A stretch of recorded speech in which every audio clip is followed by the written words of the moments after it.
beautiful friends. Welcome back to 365 Days of Love and Miracles with A Course in Miracles. My name is Arlene Geres, and I'm so glad that you are here. Please remember to listen right until the end, because we have a special treat for you. Today's lesson is Lesson 13, A Meaningless World Engenders Fear. Let's read the lesson. Today's idea is really another form of the preceding one, except that it is more specific as to the emotion aroused. Actually, a meaningless world is impossible. Nothing without meaning exists. However, it does not follow that you will not think you perceive something that has no meaning. On the contrary, you will be particularly likely to think you do perceive it. Let's talk about this section. I don't know about you, but I find that I have to really think about what these words mean. How does a meaningless world engender fear?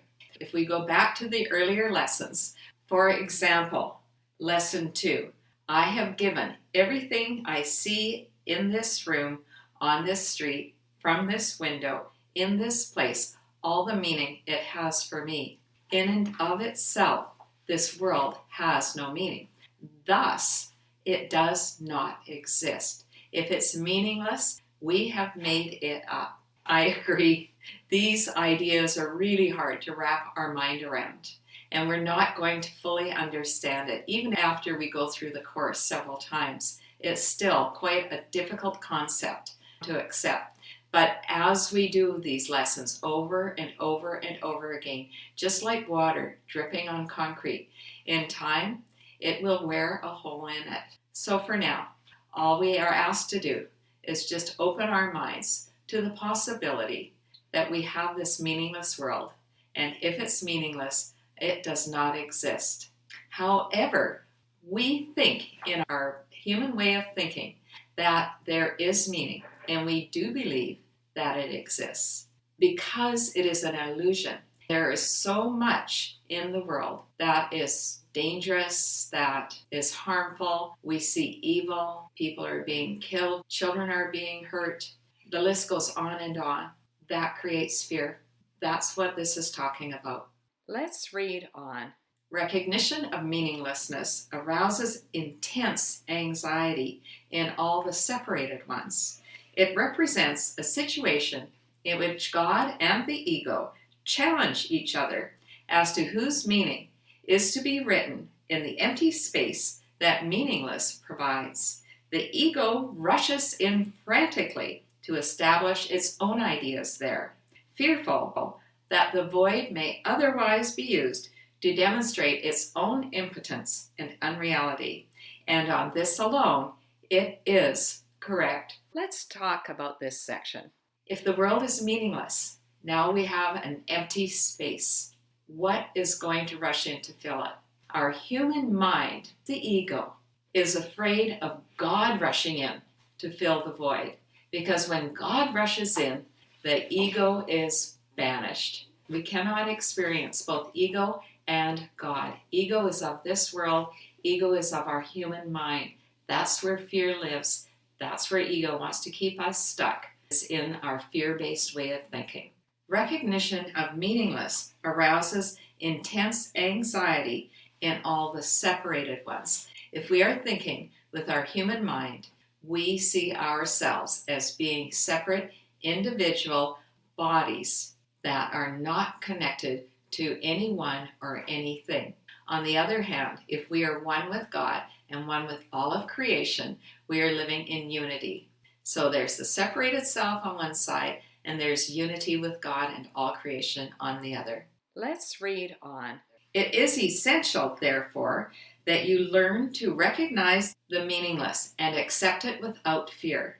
If you are fearful, it is certain that you will endow the world with attributes that it does not possess, and crowd it with images that do not exist. To the ego, illusions are safety devices, as they must also be to you who equate yourself with the ego. Let's talk about this section. The ego gives the world the meaning. If we are at one with God, we want to recognize the meaningless and accept it without fear. If we are in ego, we believe that these illusions keep us safe because we are not trusting in our higher power. So we need to take care of it. We need to make sure that we're keeping ourselves safe. We make sure that we don't fully trust, we don't fully love, we don't give our heart to anyone. We keep it protected, keep it safe, because we're so afraid of being hurt. Back to the reading. The exercises for today, which should be done about 3 or 4 times for not more than a minute or so, at most each time, are to be practiced in a somewhat different way from the preceding ones. With eyes closed, repeat today's idea to yourself. Then open your eyes and look about you slowly, saying, I am looking at a meaningless world. Let's talk about this section. Let's do that right now. If you would like to close your eyes and say this to yourself, I am looking at a meaningless world. I am looking at a meaningless world. And now, open your eyes, look around the room, and just say to yourself, I am looking at a meaningless world. I am looking at a meaningless world. Back to the reading. Repeat this statement to yourself as you look about. Then close your eyes and conclude with, a meaningless world engenders fear because I think I am in competition with God. Let's talk about this section. Once again, let's close our eyes, say it to ourselves a few times. I am looking at a meaningless world. I am looking at a meaningless world. Now open your eyes, look around, and we'll say it a few more times to ourselves or out loud. I am looking at a meaningless world. A meaningless world engenders fear because I think I am in competition with God.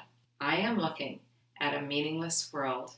A meaningless world engenders fear because I think I am in competition with God. It's as simple as that. Let's read on. You may find it difficult to avoid resistance in one form or another to this concluding statement. Whatever form such resistance may take, remind yourself that you are really afraid of such a thought because of the vengeance of the enemy.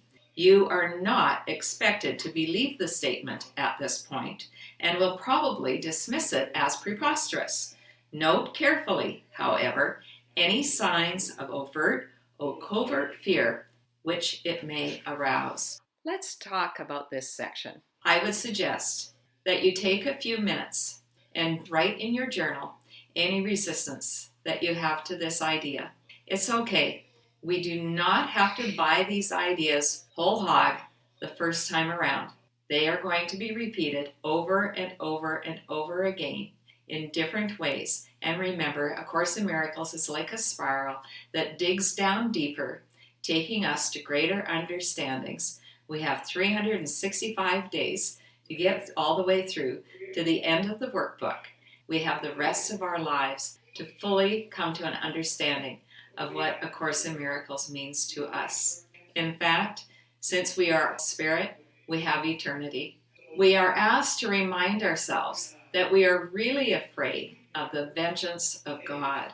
This is because most, if not all of us, were taught about an angry God when we were young, that we had to be good in order to be acceptable to this God, and that if we step out of line, we will be struck dumb or worse, struck dead. But none of that is true. The God of A Course in Miracles is a loving, all-embracing, never, ever a God to be fearful. He loves us, accepts us, adores us exactly as we are. We cannot lose the love of God. We cannot behave in a way that will ever take the love of God away from us. Let's finish the reading. This is our first attempt at stating an explicit cause and effect relationship of a kind which you are very inexperienced in recognizing. Do not dwell on the concluding statement and try not even to think of it except during the practice periods. That will suffice at present. Let's talk about this section. As we go along through the lessons, we will be learning more about cause and effect. This is the first time that it is being introduced. We are asked today to have 3 or 4 practice periods. That would mean our morning and our evening practice, and then 1 or 2 during the day. Maybe at lunch, maybe at supper, whatever works for you. And during these practice periods, to just take a couple of minutes, look around the room, and repeat the idea for today. I am looking at a meaningless world. A meaningless world engenders fear because I think I am in competition with God. We are asked to not dwell on the concluding statement, a meaningless world engenders fear because I think I am in competition with God. I'm aware if I'm told not to think about something, sometimes I can't help myself but think about it. However, we are being asked to not purposely go there, not to worry about it, not try to figure it out. Just try to accept that it might be true for you today. Thanks so much for listening right until the end. Are you ready for our special treat?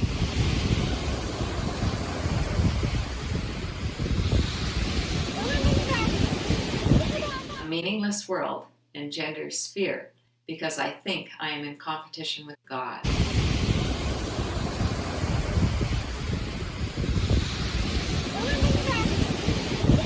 Have a blessed day, my friends. I love you.